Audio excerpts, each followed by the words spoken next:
'cause we don't know the hour or the day. Time is such a gift, try and control your destiny. We don't know the hour or the day. Unity is strength, let's stand as one without delay. 'Cause no bad vibe me a chant. Me no want a bad vibe me a chant.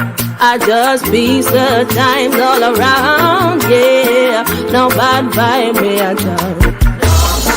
No bad vibe me a chant. Say me no want a bad vibe me a chant. I just peace the time all around, yeah. No bad vibe me a chant. Ooh, no bad vibes, only good vibes, only everybody. How you guys doing again today, tonight, or whenever you watching this? How you guys doing out there? I am your host of Dev Taught Us How to Live. My name is the Avian Superhero, also known as Greg Graham. As you know, each and every week I come with a different stroke survivor, TBI survivor, or anybody had a near-death experience. And we share their stories. And this particular person is very near and dear to me. He was probably my second or third guest that I had on this series. I started this series during the pandemic. And he asked me and I asked him to come back on. He's been gone for a while. And I wanted to make sure that I gave him his proper respect to coming back into the social media field to let people know about how they can recover after a stroke, a TBI, or a near-death experience. My friend, my partner in crime out here in the stroke survivor community, Ty Hawkins. I want to introduce him to the stage. Let me bring him in, everybody. Ty, what's going on, my brother? What's going on, man? How you doing? Oh, man, miss you, bro. Where you been, bro? Where you been? Man, I miss you too, first and foremost, but I've been taking care of myself, I would say. So as you notice, I took a little social media hiatus to just take care of myself, get my mind right, get back into therapy, so I could be a better me to help the community. All right, Ty, we talking about it, we joking a little bit, but this is a very serious thing, and people don't understand how important it is for us to have our whereabouts together, our mental health, all these different stress that we actually have. And as leaders in this community, we self-oppose ourselves, put ourselves in this place to be able to help people, but we also have to help ourselves. So I completely understand what you did, taking time off to come back and be stronger than ever to help out our community. So what made you do that? What actually happened to you in your life to say, you know what, I got to slow down right now because this is taking too much? What was that actual event? So I mean, it was a number of events. So I'm spiritual, and I just felt like a lot of things in my life were off. A lot of things were happening career wise, and health wise that I knew I just needed to take care of myself. I just didn't feel like myself mentally, and I knew that wasn't going to be the best version that the community needed. I get that, brother, and I really appreciate that because I know I and people, you guys don't. Maybe you do, maybe you don't, but there's so many different things that we go through, and so many different stories that people, put on us, and we're not professional, and we have no license in this. We just have experience about what happened to us, and we want to share it back to the community. But there's so much things that is outside of our scope, and it weighs heavy on us, and we don't know how to handle it, and also we have to deal with life. So, Ty, I commend you for actually understanding that actual process of something was going on that you needed to slow down to recruit for yourself, for your wife, for your family, whomever, and you came back to us. But during that downtime, was there any therapy that you actually went through, and do you recommend therapy for Black men? So yes, I took time to do talk therapy. So I seeked a psychologist and just to help me unravel my thoughts. So for me, the recovery, the physical part, I know online I make it look easy. But what did you say? We're masters of master actors, right? So a lot of the times I make it look easy, but I go through challenges myself. So I had to seek therapy to um really understand my own thoughts and make peace with who I'm becoming. I think people don't really understand it, and I think after we have these near-death experiences, we really understand that. But Todd, can I ask you something for the African American or the Black community? A lot of men don't feel that they need to do that because they just take on all those issues, all those stress on their own. You know, before something like this happens to them, like a stroke or heart disease or anything like that, what recommendation do you have for our Black men out there? Should we go to therapy, and how should we seek it? Man, we should definitely go to therapy. We should definitely seek any help that we need. I know for me, in my experience, I waited a while to go to the hospital while I'm suffering stroke symptoms, being the macho man, in my community, thinking, it's weak to seek help. And this experience taught me that yes, we should seek the help, well, whether it be medically, mentally, we should seek the help that we need. And it starts with, for me, entrusting building your trusted circle to be able to talk about these things to, and they'll support you in your decisions. Yeah, that is very, very true. I think another thing I will add to that is that, you know, you don't have to do all this on your own. You might be Yeah. dating somebody, or you might have brothers or people in the community saying that you don't need this stuff. Nobody knows what you've been going through. Nobody knows your issues. Nobody know your trauma. So you should really seek out the help to help you out, and find out that there's not you're not supposed to have headaches. You're not supposed to have pains in your shoulders, stiffness, high blood pressure. It's not supposed to be happening that way. You're not made to be strong all the time. It's okay to come home and be soft. And what I mean by soft, I mean relax. You know, Right. and I think a lot of us don't understand that concept because we've been taught that that is not a man. And I'm here to tell you it's completely different, because once you're in the hospital bed and you can't walk, or you can't swallow, or you can't talk, and you have to rely on other people, you're going to be guaranteed that you're going to have to be soft and humble, So because because you yeah, have no other choice. Am I right? you're absolutely right. And like we don't you don't have to do this alone. And I know when you asked what was one thing, and thinking back to what really made me seek help, is I talked to my wife a lot. I let her in and what's going on, but I knew it was too heavy for her to handle alone. She's not a licensed therapist, and I can't just dump this all on her. So I wanted to seek help so I could be the healthiest version of myself, not only for myself, but for her as well. Let's talk about that, since you brought her up. Hello, Miss Hawkins. How you doing today? I hope you're watching this and checking us out. But let's talk about that. You know, I just is this especially for a man. And correct me if I'm wrong, Ty, but when we have a woman in our life, we want to protect them. We want to make sure that nothing is wrong, and we could be that knight in shining armor for them. So if something is happening to us, we don't want to add extra stress to them. So we want to make it easier for them. So we do these things to make it better for them. So you said you have conversations with your wife. You know, was it always hard for you to have those type of conversations, to tell them that you needed help, that you need to take some time off, you needed to break away? And if so, how did you get around that? It was like the day. So for those who don't know, I had a hemorrhagic brainstem stroke in 2019. The day of June 5th to be exact, and it was the day of my engagement photo shoot. Uh, and I played the macho man that day, and I wanted to. My wife, she saw that something was wrong in my face, and she asked me, "Are you okay?" And I said, "I'm fine. We're gonna continue to take our photos, and I'm gonna make the most of the day." And I didn't want to scare her and say, "Hey, I'm having these symptoms. My vision is blurred. I can't keep my balance." And so I learned from this experience that I had to let her in to give her a fair chance to understand what's going on, because if I don't let her in, she doesn't have a clue on how to help me. Yeah, I completely understand what you're saying. Like, hey, we're gonna take these beautiful pictures because you're looking great today. Mm, I don't want to mess this up for you. and you're dying inside. I get all that.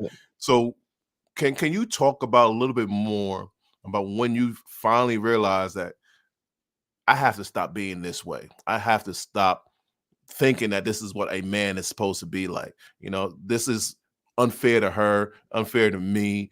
And if I really want to be around for my wife, for my mother, for my family, I have to make these changes. What was that aha moment for you, sir?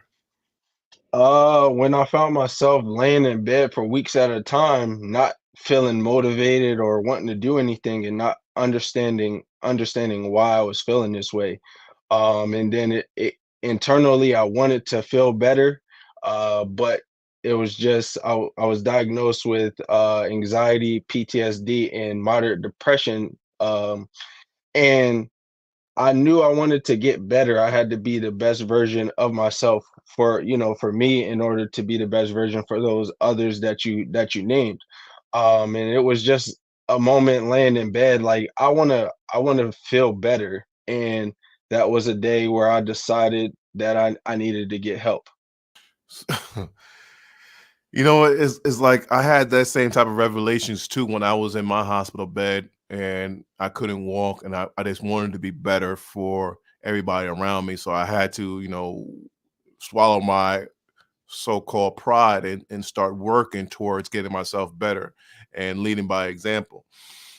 Mhm. So for this that happened to you, and you said you was diagnosed with PTSD, and you was laying in beds for weeks. During that actual time, did you see changes going on with yourself?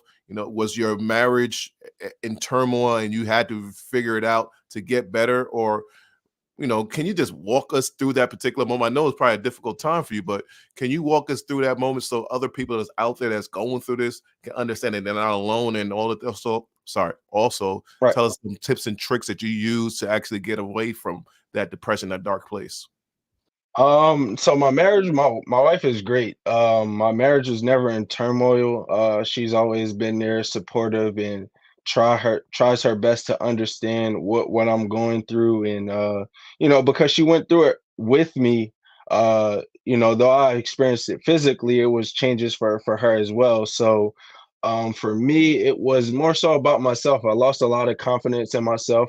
I didn't really care about, my appearance, so my hair would look crazy, my beard was scruffy, and I found myself just putting on sweatpants, laying around, and not really feeling motivated to do anything, just going through the motions. I got up to I went into the hospital 170 pounds, and as progressed through, recovery, I was up to 220. And so that took a toll on me. But once the light bulb kind of clicked for me that I needed to do something, because I was going down the wrong path, what I started to do was I realized that a lot of what I was experiencing was my self thoughts, and projecting them onto myself from the view of other people. So I would think that someone would be looking at me a certain way and think like, oh, they can see that something happened to me, and the whole time this is just happening in my head. And once I realized I was doing that, and I had to change my self talk to myself. And what I did was positively reaffirm myself. I spent a lot of time in like the mirror, especially in the bathroom. So my PTSD kind of kicked in with my hygiene, because when I was in the rehab facility, I had a lot of trouble with my left hand. My left side was impacted, and I'm left side dominant, so I had trouble brushing my teeth, getting dressed. And different things like that. So those were triggers for me in the beginning. And so what I had to do was learn to make peace with that space and make peace with what happened, and positively start to reaffirm myself. So I spent a lot of time in the mirror just telling myself I survived for a reason.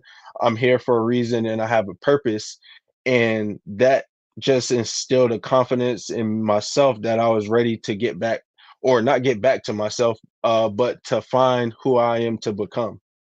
So you did a lot of shadow work. I like that. Yeah. Um, no, no, no, brother. I completely understand where you're going with that, because I had to do the same thing. I think that what people miss when we tell them that we had a stroke, we had a brain bleed, they just see the physical side of things. They miss the psychological toll it puts on us, especially as men, Hmm. um, in our lives. You know, you briefly talked about it, but I'm gonna bring you right back to it, and hopefully it doesn't put you in a bad place. But you was talking about, you know, you had these PTSDs in the hospital. You didn't want to dress yourself. You didn't want to shave your beard and looking all scuffy. You know, during that particular time, I had the same type of issues, and people thought I was suicidal. I wasn't suicide. I just didn't care anymore. It was. I felt like I was less of a man. You know, did you go through that, and did you find a true way to say, you know what, I am a man. I have purpose. I'm going to do it. I'm going to get better. You know, did you have something like that going on with you?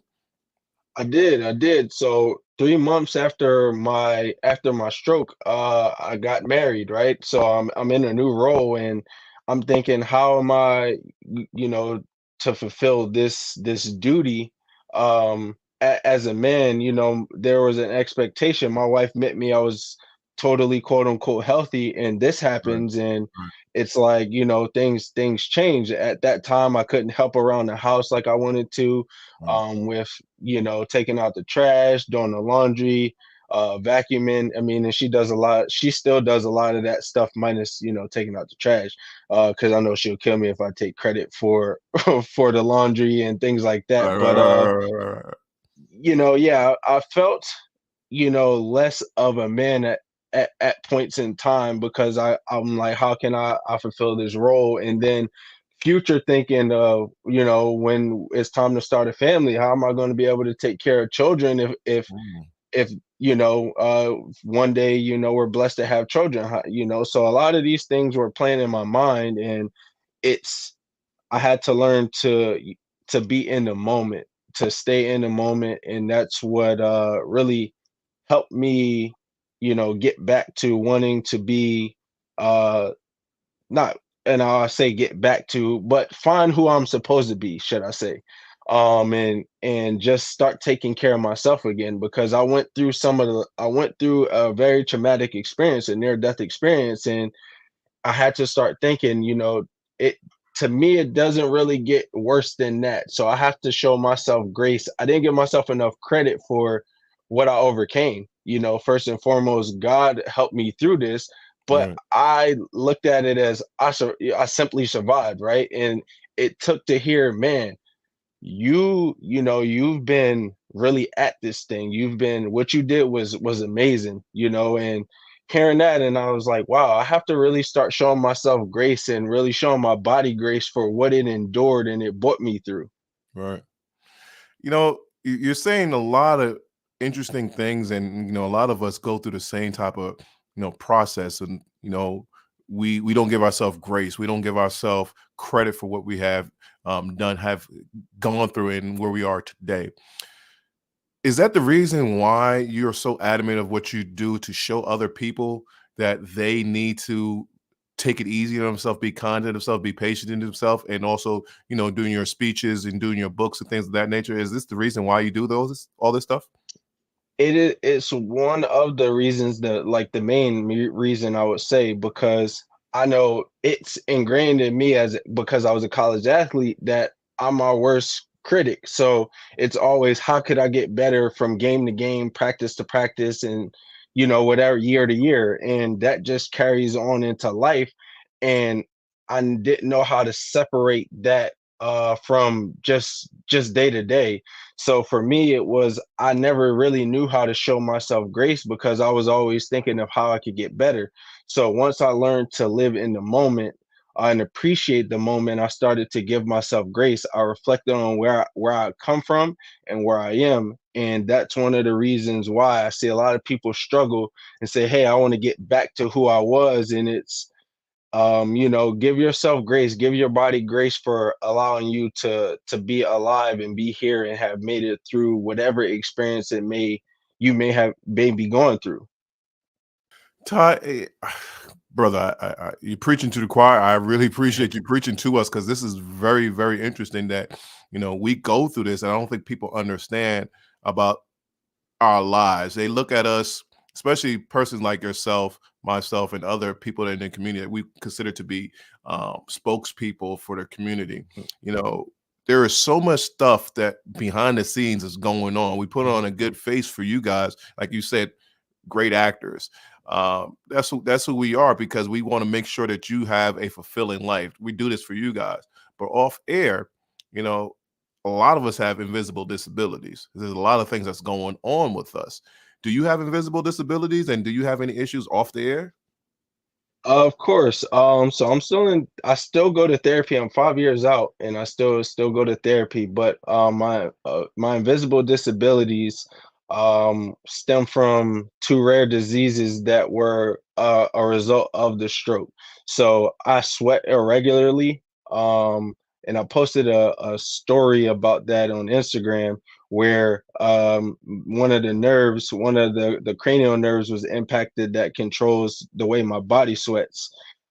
So half of my body, I feel like what I guess a animal like a dog or a cat would feel like, where they can't regulate the temperature, so they pant. Where the other half of my body, I sweat as normal. So that's one thing, one invisible disability that I live with and have to point out. And then also, I experience overstimulation and chronic fatigue. So a lot of times you'll see me smiling and getting through my workouts, but after those workouts, I have to recharge and 9 times out of 10 take a nap. And that's just to list a few. I could go on and on with a few of the invisible disabilities that I have. But yeah, I still have deficits. I have invisible disabilities that I live with on a day to day, and I learned to accept and I learned how to navigate them. I wish your wife was on the show right now because there's so many questions I want to ask her how she actually adjusts to all these invisible disabilities you have. I know a lot of times for me, and people used to say to me, Greg, you're milking this, you're blaming this on the stroke. And I'm like, nah, there's something really going on with me. I'm different. There's a lot of things that's happening to me that I can't um articulate it to you, or a doctor can't even actually tell you what it is because it's really happening within me and I don't know how to fix it. So I say all this because I have a question for you. I met a couple that I've met on Instagram. I saw them the other day. Actually, I saw them yesterday. My mother and I went out there and had a conversation with them. But this is the question I asked her husband. I asked her husband. I said, "Do you find that your wife gets annoyed with you pretty quickly by how you answer her questions?" And he said, "Yeah." I said, "Okay. Do she ask you a question and then you follow up with another question, or don't directly answer the question?" And the question I was giving an example is like, if she comes to you and say, "Are you cooking chicken?" And then you return back and say, "Oh, do you want chicken?" That's not what she asked you. She asked you, Yeah, I, "Are you making chicken?" And we just want a yes or no answer. Do you do things like that? And do you get mad at people because they don't answer you directly? They want to answer the question 4 or 5 steps ahead of time. Is that a problem so for you?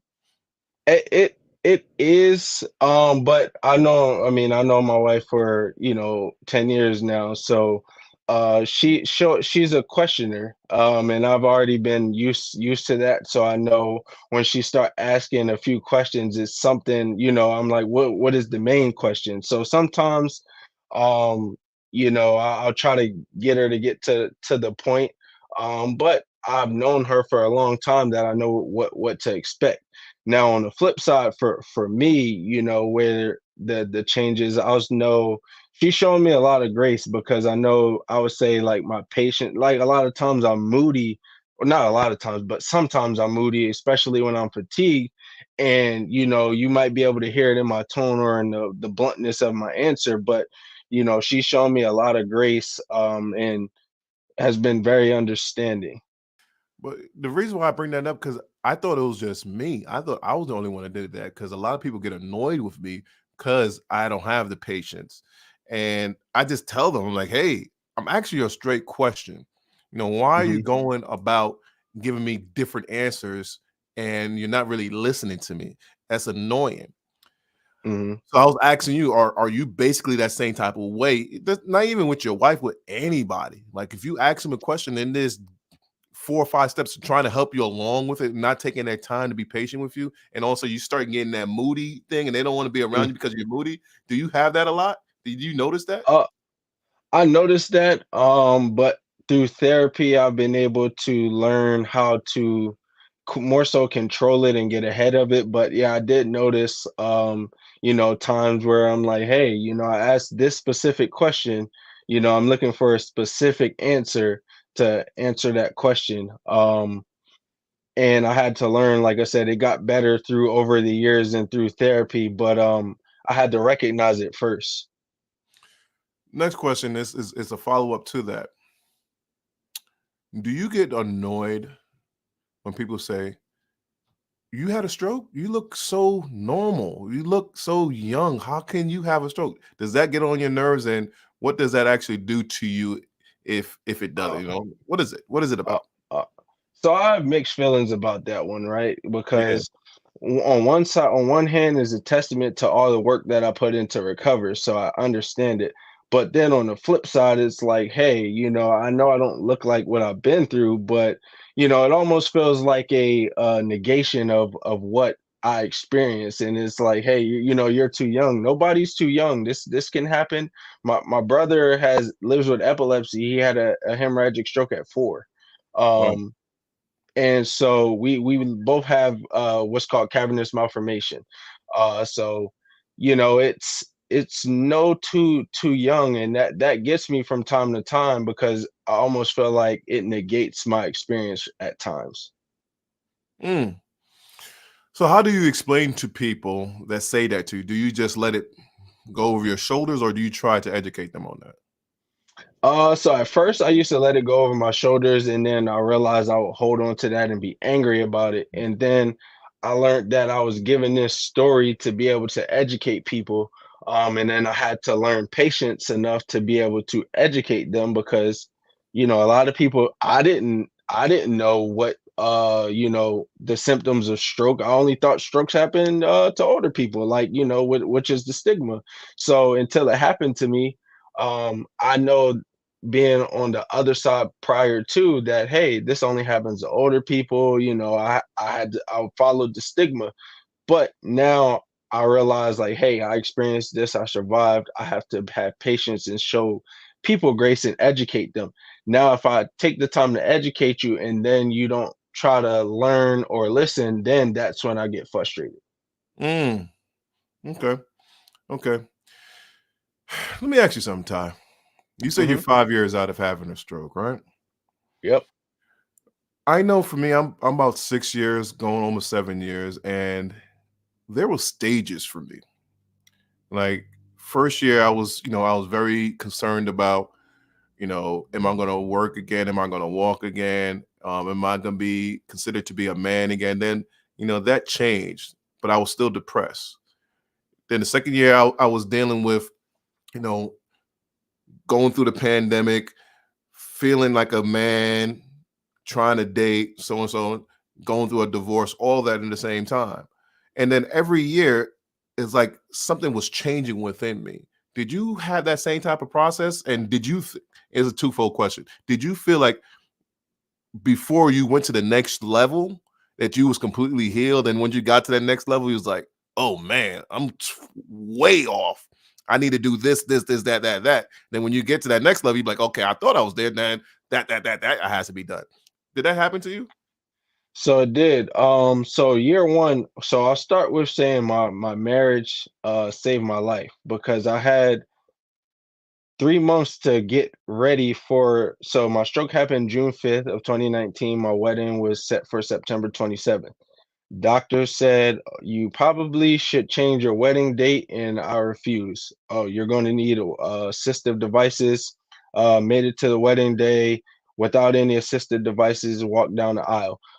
So I say that because in that first year I was in, this positive bubble. I remember them at the facility sending a psychologist into the room, and I'm just in my bubble of healing that I'm like, yeah, I don't need a psychologist. And then we move into the pandemic, and that kind of set toll. I'm out of work. I'm at home. My wife is still working because she was an essential employee. So I'm sitting around the house trying to figure out what to do with myself. Um, and I find, just different phases of therapy that I need to go through. But then as I get to a new level, I'm like, man, okay, I thought I was healed there, but I see I need to tweak this, and this in this new phase, in this new chapter of healing. So I did discover that though I thought I was healed, my number would always change. People would ask me, what percentage do you think you are? And one day I might say, oh, I feel 90%. And then something will happen. And I'm like, yeah, I'm back to 60. But I embrace it now. I understand. For me, it's all about who you're becoming. So it's always a constant state of change if you're aware of it. And for me, I don't try to put a quantitative number to my healing process. I just look at this as a lifelong healing process, and I'm just excited to see who I become through this. Hold on, brother. I'm at the same place too. When did you actually get to that place of saying, you know what, I'm gonna stop putting a quantitative number and it's a lifelong process? Because I at first I thought this is gonna be 2 weeks. I'm gonna be better. I'm gonna play basketball again. I'm gonna cliff dive. I'm Mm. gonna do everything. When did you get to that point? You're like, okay, this is I the new me.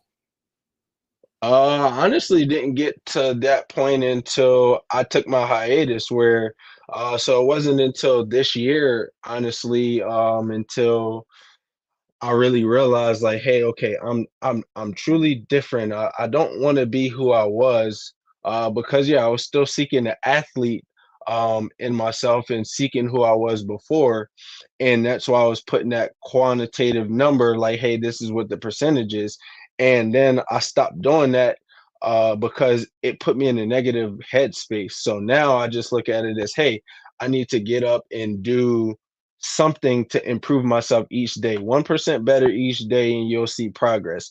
I don't overwhelm myself. I was trying to be back on. I told my mom I would be back to work in 2 weeks after the stroke, and she's looking at me like you're crazy. And then the whole time I'm judging myself based on how fast I could get back on the basketball court instead of taking my time. So now I'm taking my time and just appreciating the journey. And I came to that realization at the beginning of this year after doing a lot of self reflection. Ty, I'm so happy you saying all this because a lot of us do get to that point, but it takes a lot of self work to get to that point and where you are right now. I'm very happy for you. I'm very excited for the new Ty and what's going to happen in the future for you. Um, I was the same way too. I wanted this. I was an athlete as well, and I couldn't walk, and I was like, maybe if I use my pivot foot and get into a triple threat stance, that's how it's going to help me be balanced and walk. And that was my mindset. I'm like, I got to get back to Mhm. the basketball court. And then I came to the realization is I don't necessarily need to get to the basketball court because if I can't play basketball again, my life is not over. And something different is going to happen with me. And I was happy about that. And also through my journeys, I used to really talk about get rid of negative people. I used to say that a lot, get rid of negative people. And then I had to think to myself, why are they negative? Is it something that's affecting me and I need to change? Because I have to be in this environment and there's going to be people all around me. I'm going to go to work one day. There's going to be somebody I don't like. That am I just going to quit the job because they're there? Or do I have to adjust how I think? Did you come to that realization too on your hiatus?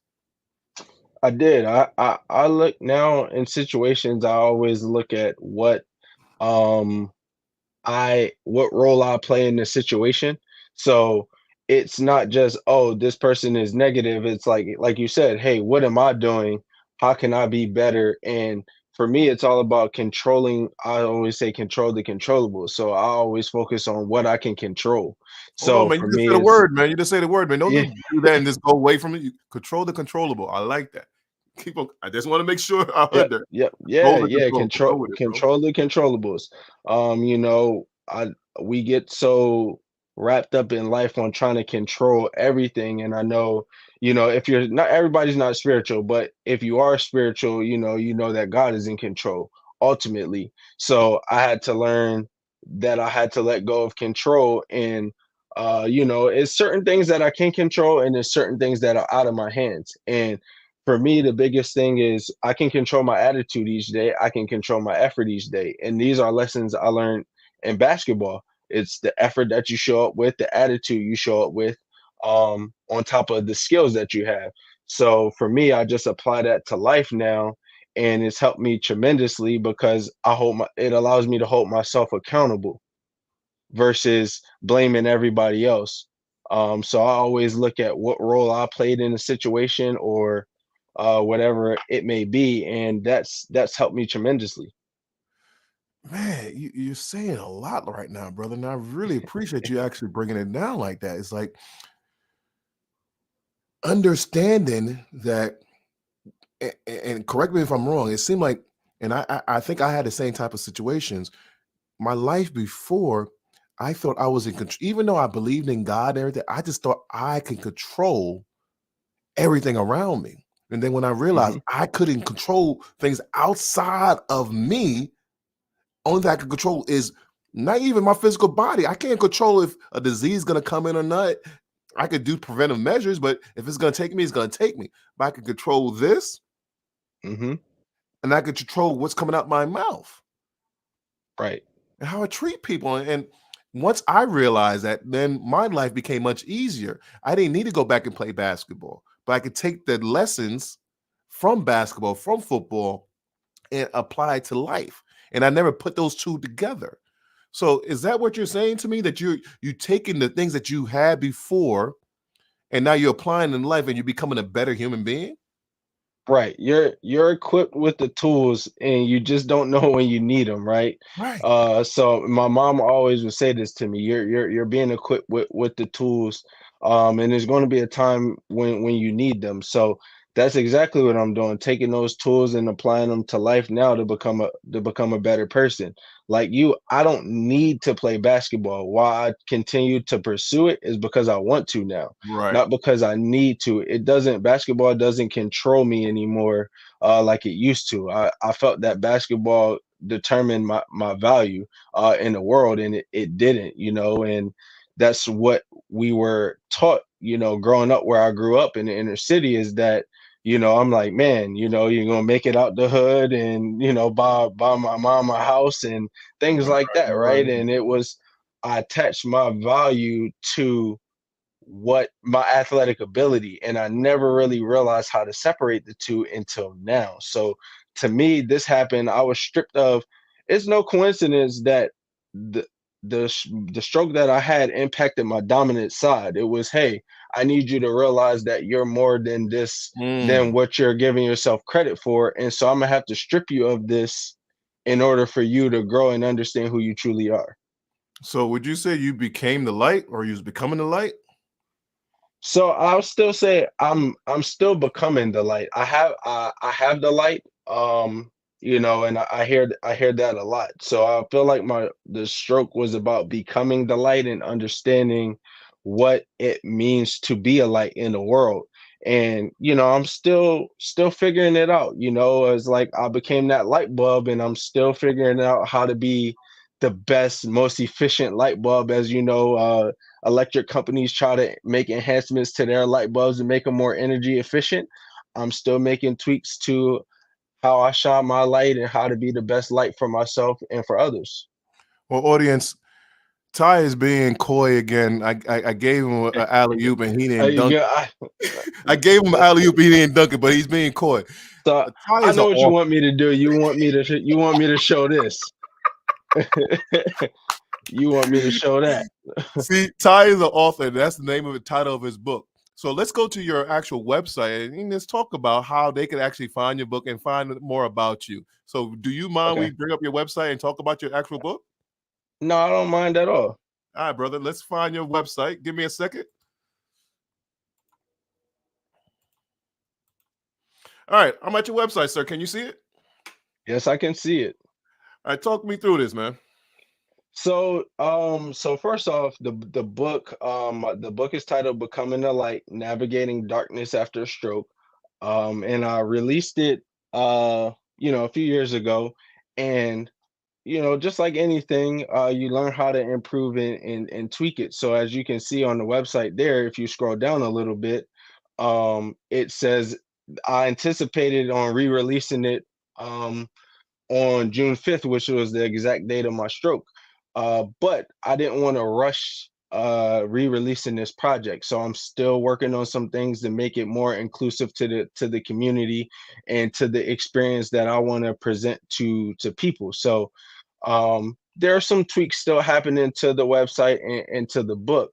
And I plan on rolling it back out next year, so have better enhancements and things like that.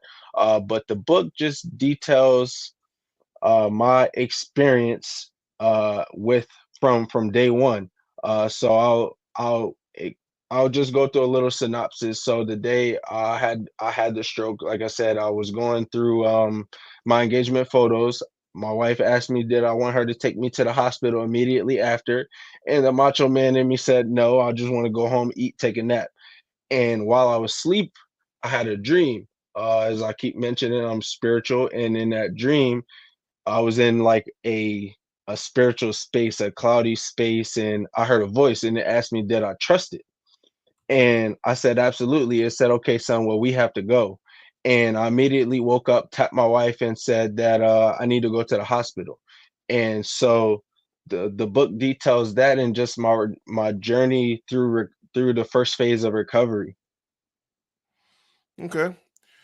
Can we contact you through here? And also, can you actually buy the book from here, or are you just putting that on hold as well? So that's on hold for right now, because like I said, I want to provide the best experience for people who are interested in reading. Mhm. You can contact me. So there is to the left is the links to my Facebook, uh, X as it used to be Twitter. So that has to be updated. My Instagram, and to the right there's a form. You can actually reach out to me where I'll get it through email, and I'll definitely respond. I try to respond the best that I can, and in a timely manner. And then down at the bottom as well, there's a number that you can reach to reach out to me, um, in the community as well. Ty, I get this a lot. I don't know if you get this, but I get this a whole lot. People will contact me and they are surprised I respond so quickly. I don't think they understand that you know, we might know a lot of people might know us, but it's not like we're doing this to be untouchable. We're really trying to help out the community.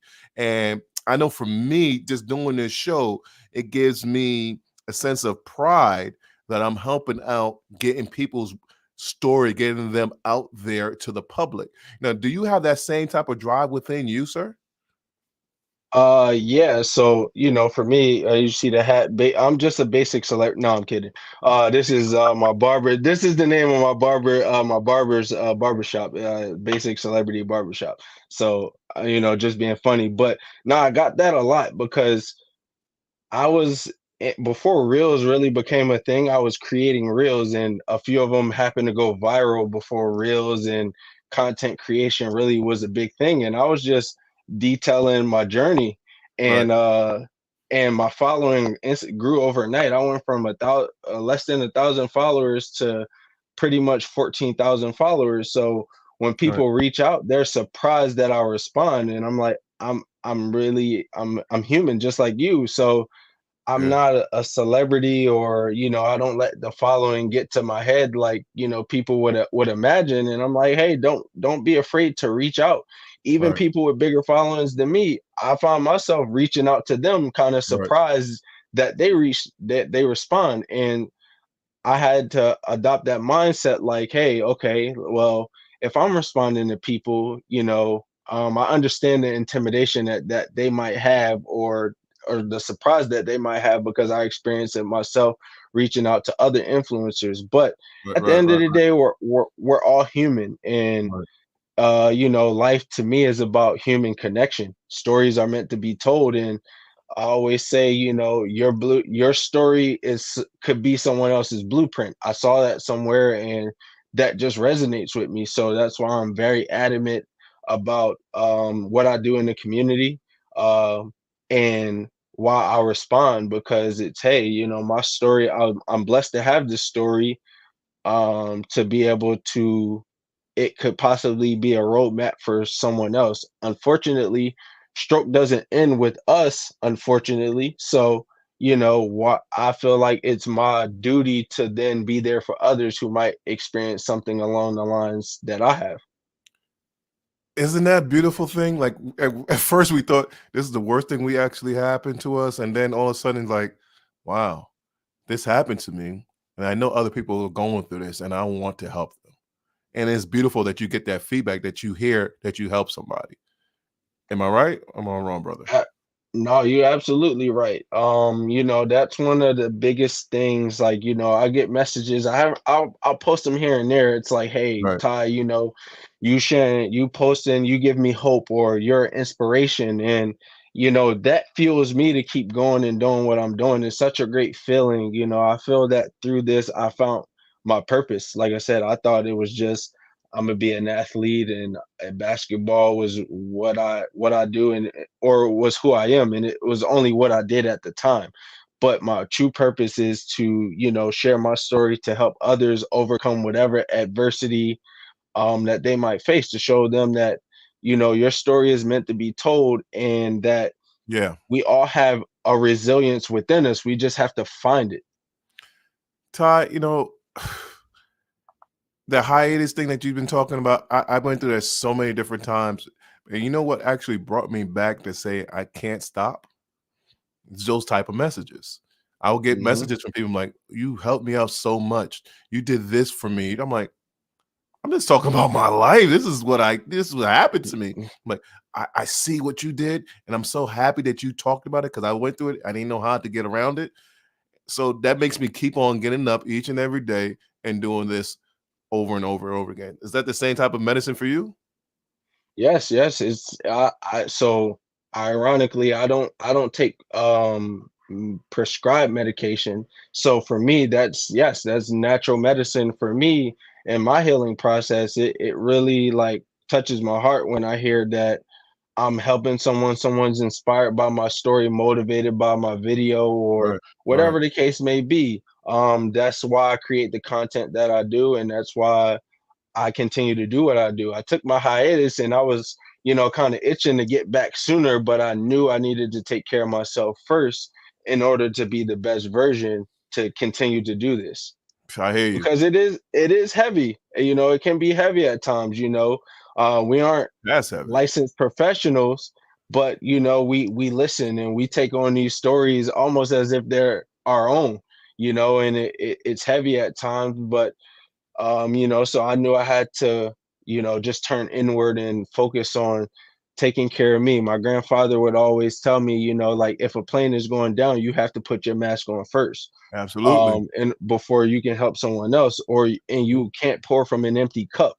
Right. So therefore I had to seek the right people that would pour into me so I'll stay recharged. But I had to learn that I can pour into myself, and once I learned that, then it's, hey, okay, now my cup stays, with some kind of energy in it. And just getting those messages is what truly keeps me going at the end of the day. Copy. I have some messages on here. We got caught up with our stream. I didn't get to these comments, but let me read one of these comments out here. I think this is back when we was talking about the percentages. It says percentages do not, and this is from Yolanda, percentages does not make me feel good either. And now I understand why. Percentages of what? When you use percentages, you are comparing yourself to who you were, looking backwards. Done with that. Right. So when you think about a car, right? When you drive, you don't drive looking through the rear view mirror. So, we're looking forward at what's going on in front of us. You might check what's going on behind you, but you can't constantly drive looking at the rear view mirror. Like, we'll look at the side view, we'll look at the rear view, but your focus is on what's going on in front of you. And you're exactly correct that when you use percentages, you're comparing yourself to who you were. And I always say comparison is the thief of joy and happiness, right? You know, when you're comparing yourself to who you were, or you're comparing your recovery or your situation, whatever it is, to that of someone else, that's, very counterproductive to you making forward progress. It's always the younger generation teaching us older people what's going on. I love it, brother. I really love it. But hey, we're towards the end of our show. And at the end of our show, we have our hot seat questions that I ask my guests, as well as after those hot seat questions, I have my guests close out the show. And at that particular time, that is the time when you can tell them anything that you want to tell them, who you are, where they could find you, any motivational quotes. Like you've been giving us all these jewels throughout this whole entire interview. It'll be your time to close out the show.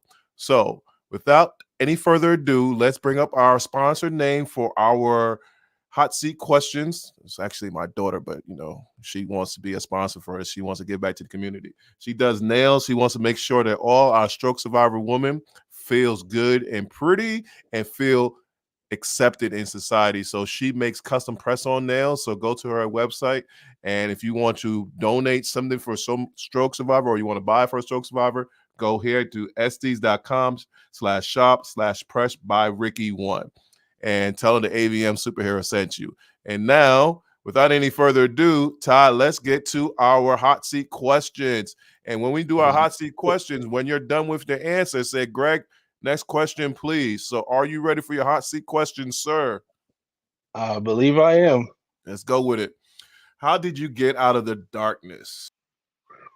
Oh, that's a deep one. I got out of the darkness by seeking the light. I think it's all based on what your drive is. And for me, I got out of the darkness by seeking the light for myself, and then finding my tribe. So we talked about we aren't in this alone, and community is big. So I relied heavily on my community that was around me and my social media community, and I met a ton of great people like yourself. So I got out of the darkness by seeking community and seeking the light.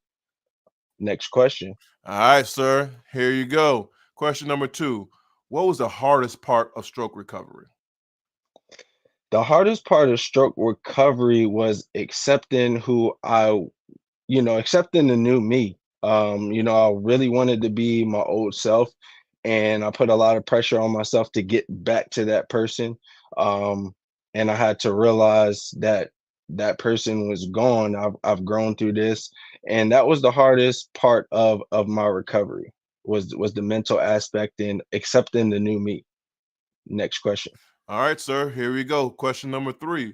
What advice would you give a stroke survivor in their first year of stroke recovery? But what advice is, I would say seek a strong medical team. I was advised, I I searched around a lot for a proper medical team that listened to me, that wanted to understand who I was outside of my charts. I'll also say seek community, so you understand that you aren't in this alone. Don't be afraid to reach out to people. Don't be afraid to ask questions. And I want you to know that therapy is more than likely going to be your best friend in that first year of recovery. Next question.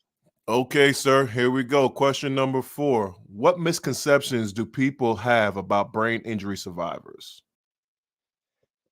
I think one misconception about brain injury survivors is that everything is visible. No matter what the brain injury is, I think that people expect to see um, some kind of visible deficit of someone that has a brain injury.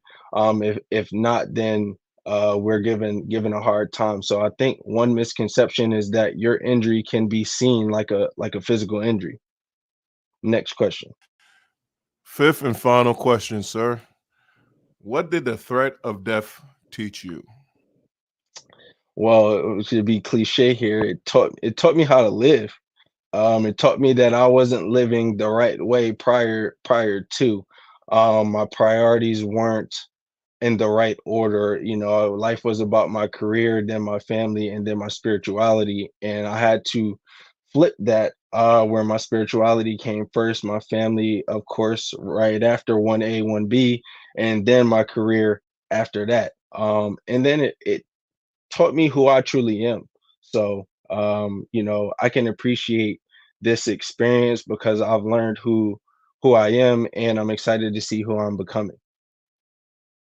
Well, I thank you, And sir. You're off the hot seat, and I really appreciate you. And also, everybody, I just want to let you know, Ty is the last interview we have for season 4. So if you want to go and check out any one of our interviews that we have for this season, go to the YouTube page at AVM Superhero and check out the Deaf Taught Us How to Live series. We have 11 different episodes, and Ty took up the caboose and he finished off with a bang. So I appreciate you so much, Ty. And now the show is yours.